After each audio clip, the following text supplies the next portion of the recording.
Good morning and welcome to our webinar, Deliver a Powerful Vision for Turbulent Times. I'm Mark Stoiber, your host, and I'm the founder and CEO of Your Ultimate Speech. This webinar, Delivering a Powerful Vision for Turbulent Times, is the second in a three-part series. Our first webinar, which happened last week, was all about creating a structure for a speech that would help you lift the morale of demoralized employees and frustrated shareholders.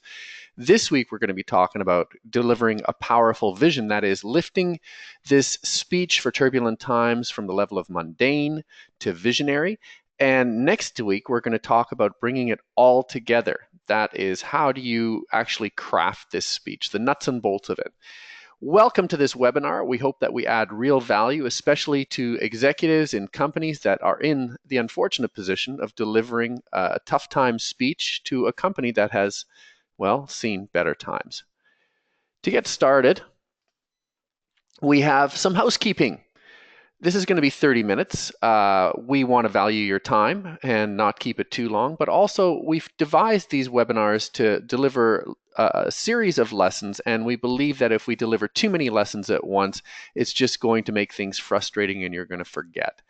Second, please type in your questions. We have a chat section being manned by my friend and colleague, Neil Belenki, and he would be happy to answer your questions while we are actually in process. And finally, stick around to the end. We have a $250 presentation polish gift to one lucky listener, and that has already been picked. It's based on a certain criteria, which is top secret. We'll let you in on a little bit later. But this $250 presentation polish enables you to polish up a speech that you've already created just before you're ready to get up on the podium. That means we help you figure out if your manuscript is in top form, if your visuals are in top form, and we give you some presentation coaching just to elevate your speech and give it that extra fire. So without further ado, let's talk about our agenda. What is a visionary speech is the first thing that we're going to be covering. We're going to move rapidly on to why you actually need this for your company in troubled times. And finally, how do you actually get to visionary? So let's start at the start. What is a visionary speech?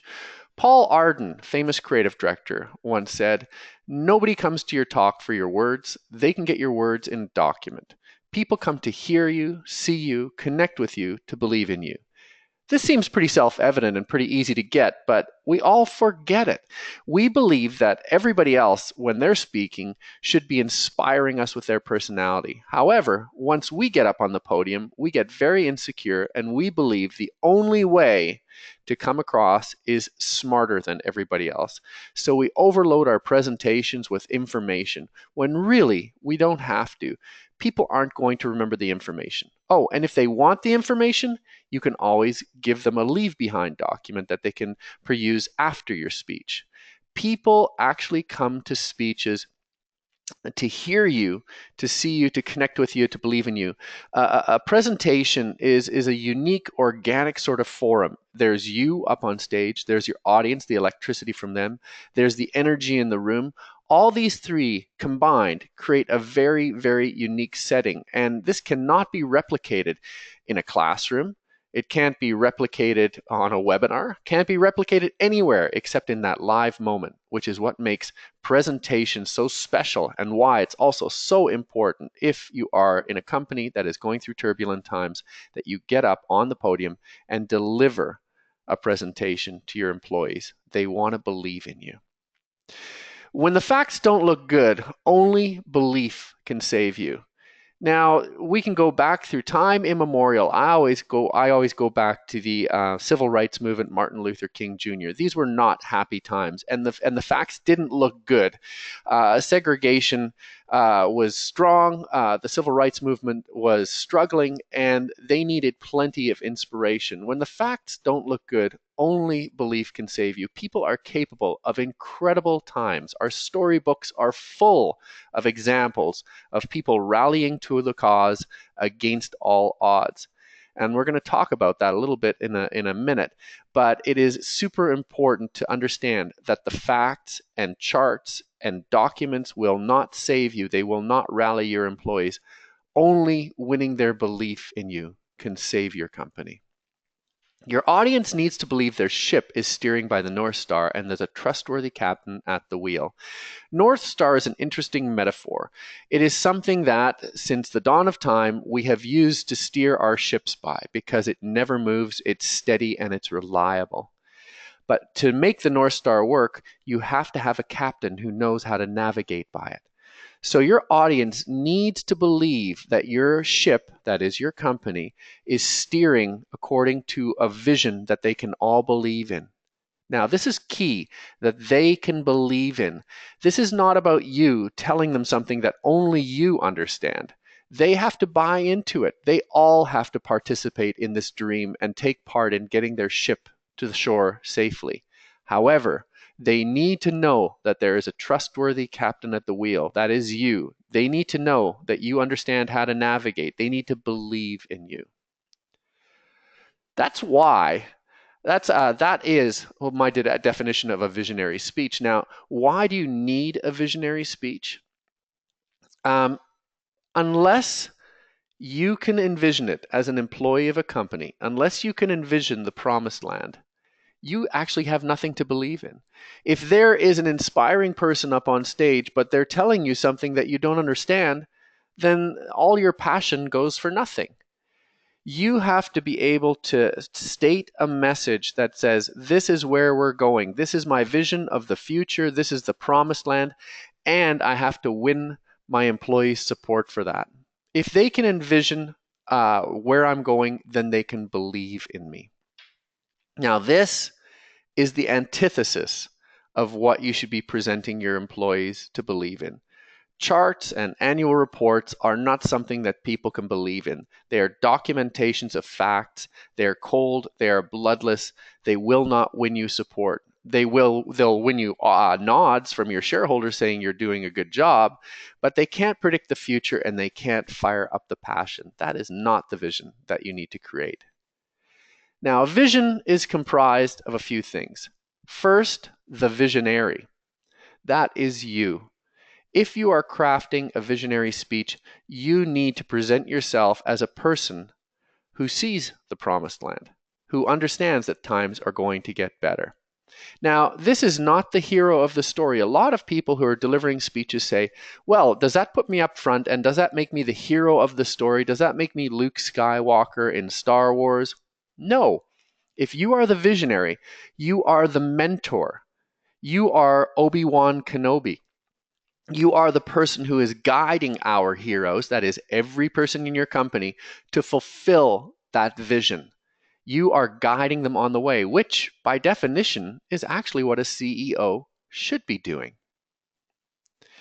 It is not about me, it is about we. And this is something that a lot of people misunderstand about speeches. This is not about me showing everyone how clever I am and what a brave person I am, but about we, how we can all pull together and we can all contribute to this grand vision and we can all make it happen. It's vital that any visionary speech has an important role for the audience to play. It is important that our audience understands that everyone, no matter how humble, is a hero in this story. They have to buy into this. And here is where the role of storytelling comes in. I believe, and it's been proven again and again, that the most visionary speeches for tough times actually take the format of stories that everyone is familiar with. So that is from the lowest intern in the company up to the highest level in the C-suite. They all are familiar with the story that you're going to tell. And since they were children, probably, they've envisioned themselves in the roles in this story. It's a little bit like Star Wars. You know, when Star Wars first came out, what happened the very next day? All the little kids ran out with their pretend lightsaber broomsticks and started playing Luke Skywalker. They all understood that they had a role. They saw themselves in the role of Luke Skywalker. And if you craft a proper visionary speech, everybody in your audience will get this feeling that, aha, I've been here before. I've heard this story before. I remember how much I loved it, and I remember how much it made me feel passionate about being Luke Skywalker or Frodo the Hobbit. You know, it's important that everybody understands the role that we play. Now, let me give you a couple of examples. This very famous speech was delivered by Winston Churchill after the fall at Dunkirk, the defeat at Dunkirk, possibly the biggest defeat of the British forces in World War II. In this speech, Winston Churchill wanted to rally the morale of the British public. And a famous part of this speech was, "We shall fight on the seas and ocean. We shall fight, or we shall defend our island, whatever the cost may be.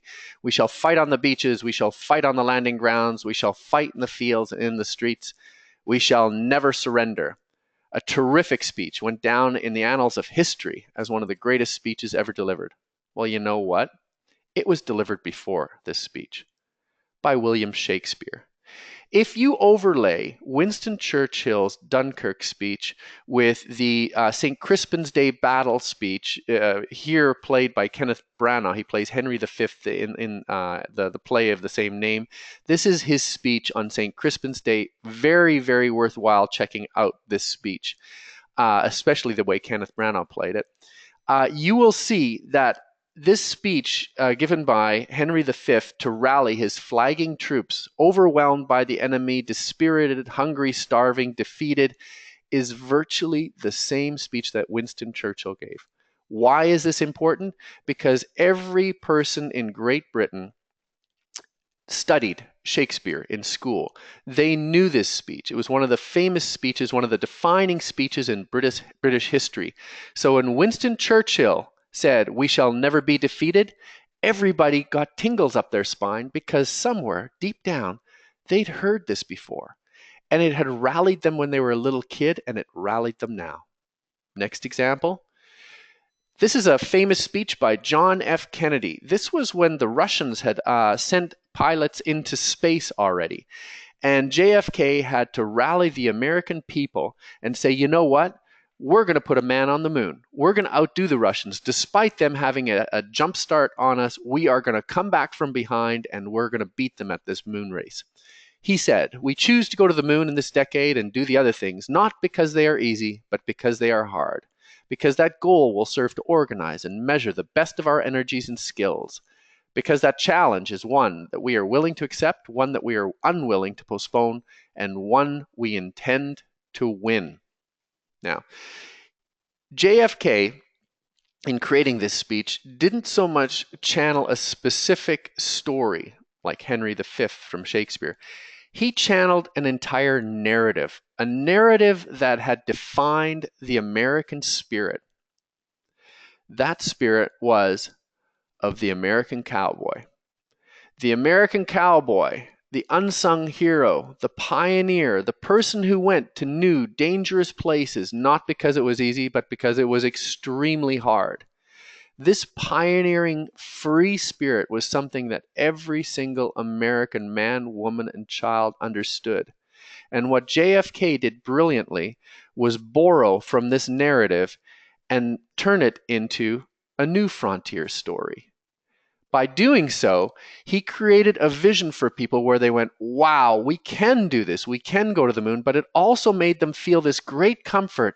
Hey, this reminds me exactly of that story of all the American cowboys that I grew up with, that I knew, that I loved. You know, we've been here before. I see the role that I have to play. I can be one of those cowboys on the range. And so people started to feel this great comfort and at the same time feel, wow, this is a bold vision. This is our chance to settle a new frontier. Final example. This great little quote, "Never give up and never under any circumstances face the facts." This is a particularly good part of a speech that I want to bring up, and it's just one small quote, because it has been repeated in speech after speech after speech and in rallying company after rallying company after rallying company. Never give up and never under any circumstances face the facts. If you are the captain of a company that is facing troubled times right now, this is a story that you can weave into your visionary speech. And you know what? It's been done before too.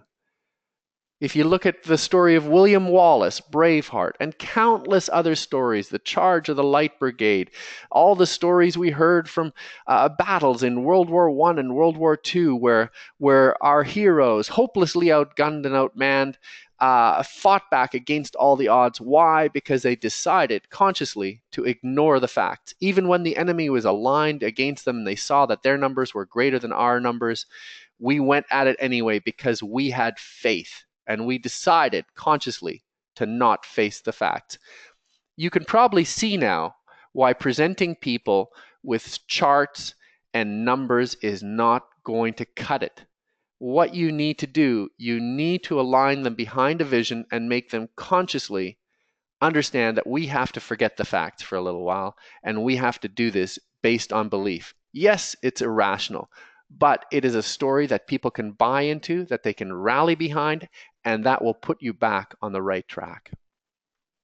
So finally, we've talked about what a visionary speech is.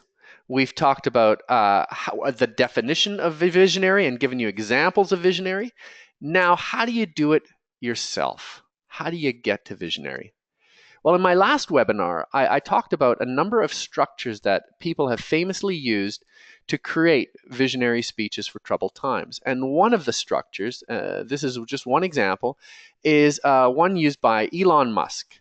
I've talked to friends in the investment community. They say this structure is something they use all the time. But Elon Musk did a very, very famous talk about renewable power. Why renewable power now? And he used this very structure. First, name the enemy and describe why the time to fight is now. You have to have a black hat if you want to position your company, your movement as a white hat. Second, you have to show your audience the promised land. You don't have to tell them how we're going to get there. You just have to show them, this is my vision, this is the North Star, and this is what I want to steer by. This is the promised land. You have to take them back down now and let them know that this is not going to be an easy journey. You have to describe the gruesome obstacles. What this does, it lets your audience know that they've got to steel themselves and harden themselves and prepare for a fight. This is not going to be a walk in the park. What this does for your audience, it lets them know that you are giving them the straight goods, that this is not some sort of Pollyanna vision of the future, that you can be trusted because you understand this is going to be a dirty fight and you're going to be there with them. In fact, the next thing you do is describe why you together are going to conquer those obstacles. I am your navigator and I have found a route to get through these obstacles together. You all have a role to play. It's going to be a tough fight, but if we follow this path, we are going to conquer these obstacles. And finally, Elon Musk finished off by saying, you know what? This path, this promised land, it's already happening. That gives your audience hope that things are already moving in the right direction. You know, it's funny, when people in sports like skiing, snowboarding, skateboarding, they jump higher than ever before, they go farther than ever before. They often say that they rose to that height on the shoulders of their heroes. It's funny, a psychological thing, that if you can prove that you can jump over a gap or do more flips in the air than ever before, it's comforting to know that somebody's been there before, that this has already happened, and that you feel comfortable to push it even further. So let me describe what Elon Musk did in his speech. This is sort of the brass tacks, the gist of what he went through. He began by describing the enemy. The enemy in this case was the fossil fuel industry. The fossil fuel industry, fueled by subsidies and monopoly, he painted them, when he painted this picture, it was almost like you could hear Darth Vader breathing in the background. He did not paint the fossil fuel industry as people who had our best interest at heart. He went on rapidly to say why we have to fight the battle against the fossil fuel industry. Why now? Because the bad stuff was starting to happen closer and closer to home. It used to be that climate change was something we read about in the newspapers, happening far, far away. But now climate change in the form of extreme flooding, extreme droughts in North America, people being poisoned by pollution in places like China, it was coming closer and closer to home, and more of us were feeling it. If we didn't pick up arms and fight this battle right now, there wouldn't be a generation left to fight the battle in a few years. That's why now.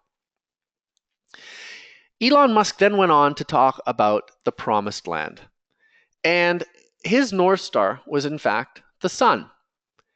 He talked about the sun having enough energy to provide all of our energy needs, plus multiples of that, if we only harnessed it properly. And one part that I'm not going to show right now, but he said, what does the promised land look like? Well, he said everybody has this misperception that we have to blanket the earth with solar panels to deliver this kind of energy, and that we have to cover the world with batteries to deliver this kind of energy. According to his calculations, we have to put enough batteries in North America. It's equivalent of one small county in Texas that we have to cover in batteries in order to achieve energy independence from fossil fuels. And he showed that during his presentation. It was one tiny little red dot on the map of North America that would actually have to be used for solar power storage. That was the promised land. A country where you only had a little bit of land taken up by storage and power generation, and the rest of us could live energy independent.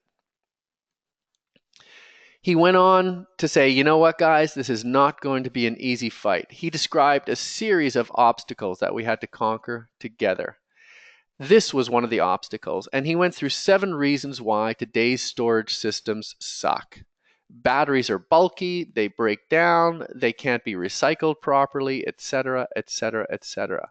But very rapidly, he went on to describe solutions.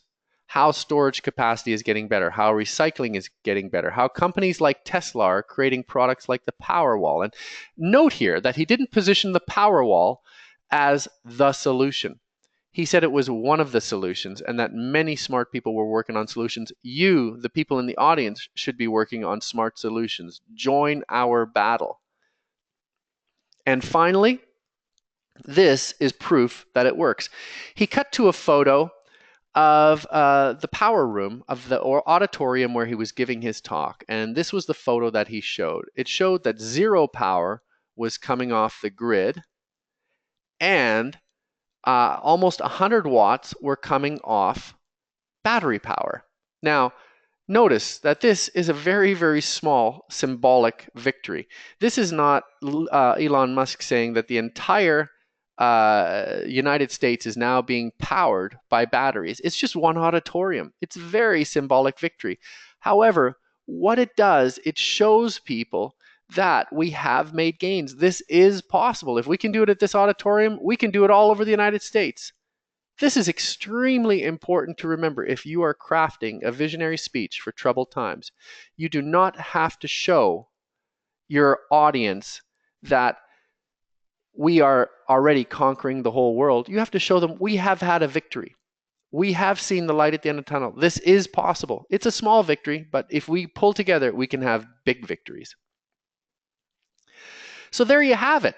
We've gone through 3 sections. What is a visionary speech? The three hallmarks of a visionary speech are we have to have a vision to steer by that is a North Star and a promised land. We have to know that we have a captain at the wheel who can get us there. And finally, everybody on that ship needs to know that they have a role to play. We covered why you need this, because everybody needs to pull together. And at times of trouble, we need to believe more than we need the facts. We need to motivate our audience to ignore the facts, like William Wallace and countless others have done, to say, ignore the facts. We are going to storm the barricades together. We need to rouse their passions, and people will storm the gates with us if we do so. And how do we get to visionary?